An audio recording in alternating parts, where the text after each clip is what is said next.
ॐ सहनाववतु सहनौ भुनक्तु सह वीर्यं करवावहै तेजस्विनावधीतमस्तु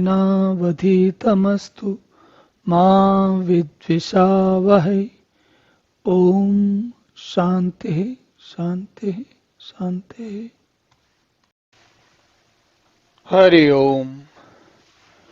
तो अर्जुन ने प्रश्न पूछा कि भाई जो हम जब ध्यान योग से पथ भ्रष्ट हो जाते हैं, उससे उसमें विमुख हो जाते हैं या लड़खड़ा जाते हैं, बिगड़ जाते हैं, तो उसके आगे क्या होता है।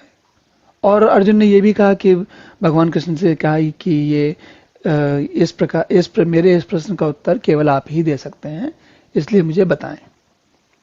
और इसके बारे में तो इस प्रश्न के उत्तर में भगवान कृष्ण क्या कहते हैं, चलिए देखते हैं। पार्थ नैवेह नामुत्र विनाशस्तस्य विद्यते न हि कल्याण कृत कश्चित दुर्गतिम दात गच्छति। तो भगवान कह रहे हैं कि हे पार्थ अर्जुन, ऐसे व्यक्ति का जो न तो श्लोक में नाश होता है, यानी कि अपने जो प्रयास है उसमें नाश होता है, और न परलोक में मतलब न उसकी साधना में जो उसका काम चल रहा है या आगे आने वाला जीवन है। आप इसको हम यहाँ लोक और परलोक को थोड़ा ऐसा समझते हैं। लोक मतलब जो अभी हमें जो कुछ दिख रहा है, और परलोक जो आगे बाद में आने वाला है। ये अभी जो आज का समय है उसको हम लोक कह समझते हैं यहाँ पर, और जो आगे का भविष्य है उसको कहते हैं परलोक। तो भगवान ये कह रहे हैं कि ऐसा नहीं है, ना तो आज का समय आपका व्यर्थ जाएगा, बेकार जाएगा, और ना ही आगे का समय बेकार जाएगा। क्योंकि आगे का समय बेकार नहीं जाएगा मतलब ये कि जो आपने आज सीखा या नहीं बना आपसे, तो वो जीरो नहीं है, बेकार नहीं है। उसको आप अगली बार जब दोबारा से प्रयास करेंगे तो वो कहीं ना कहीं आपकी सहायता करेगा। और इसीलिए आप उसको मतलब उसमें ये मत सोचिए कि ये सारा नष्ट हो गया, विनष्ट हो गया, अब तो किसी काम का नहीं रहा। तो ना लोक में ना परलोक में, ना आज ना आगे, इससे किसी में आपका नाश नहीं होता। नाश मतलब व्यर्थ नहीं होता। यहाँ पर का कोई ऐसा नहीं है कि ये समय जो आपने लगाया है वो व्यर्थ चला गया।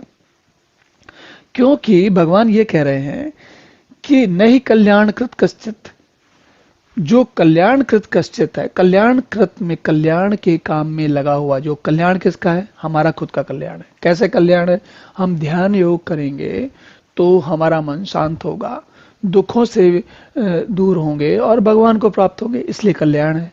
तो कल्याणकृत, कल्याण की अपेक्षा से लगा हुआ व्यक्ति जो ध्यान कर रहा है, कश्चित दुर्गतिम तात गच्छति, उसकी दुर्गति जो है, हे तात, हे अर्जुन, हे प्रिय, कभी भी गच्छति, कभी भी नहीं होती, कभी नहीं होती। तो भगवान यहाँ पर बड़ा स्पष्ट बात में स्पष्ट कह रहे हैं। और हम इस बात को अपने लौकिक जीवन में, चाहे वो मान लीजिए हम 2-3 प्रकार के विद्यार्थियों का, या विद्यार्थियों का इसलिए मैं कह रहा हूँ क्योंकि विद्यार्थियों को ऐसी समस्याएं थोड़ी ज़्यादा आती हैं। तो जैसे मान लीजिए कि आप उसके हिंदी साहित्य के छात्र हैं और आप कविता लिखना चाहते हैं, और कविता शुरुआत में लिखते हैं तो कुछ अच्छी नहीं बनती, भाव अच्छा नहीं आता, शैली अच्छी नहीं आती, या शब्दों का आयोजन सही नहीं मिलता। तो क्या करते हैं, आप बार बार प्रयास करते हैं, धीरे धीरे बनने लगती है।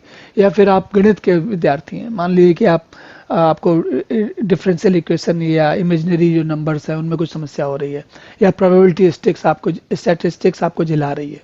कोई भी आपका अपनी सुविधा के हिसाब से, या आप मेडिकल के छात्र हैं और आपको जमाने भर की चीज़ें याद करनी है, और कौन सी किस अंग का कैसे क्या होना है वो याद नहीं रह रहा, या इंजीनियरिंग के जो भी आपका विषय है उसको आप ले सकते हैं। अब होता क्या है कि जब हम प्रयास करते हैं तो आप देखेंगे कि आज अगर कोई बात समझ में नहीं आई और पूरी बात समझ में नहीं आई, तो हमें लगता है कि अरे पूरा समय बेकार हो गया। लेकिन ऐसा तो होता नहीं है। आपने जिसने भी थोड़े दिन भी पढ़ाई की है वो जानता है कि कल जो पढ़ा था कल नहीं समझ में आया था, लेकिन अगर आज दोबारा प्रयास करूंगा तो हो सकता है, और कल का जो है वो जो कुछ काम हमने कल किया था वो बन गया बैकग्राउंड, वो बन गया पृष्ठभूमि, वो बन गई आधारशिला। अब उस आधारशिला पे हम नई नई इमारत, नया भवन, नई बिल्डिंग खड़ी कर सकते हैं। तो न तो इस लोक में नाश होता है, आज की समय में समस्या आती है, और ना परलोक में। मतलब ऐसा नहीं है कि अगले दिन भी अब जीरो नहीं हो जाएगा। जो बिल्डिंग अपॉन है वो धीरे धीरे चलती रहेगी, एक के ऊपर एक। तो और ये हम लौकिक जीवन में भी देखते हैं और इसी प्रकार ध्यान की अवस्था में भी होता है। तो अब अगला श्लोक देखते हैं। ओम पूर्णमदः पूर्णमिदं पूर्णात् पूर्णमुदच्यते पूर्णस्य पूर्णमादाय पूर्णमेवावशिष्यते। ओम शांति शांति शांति।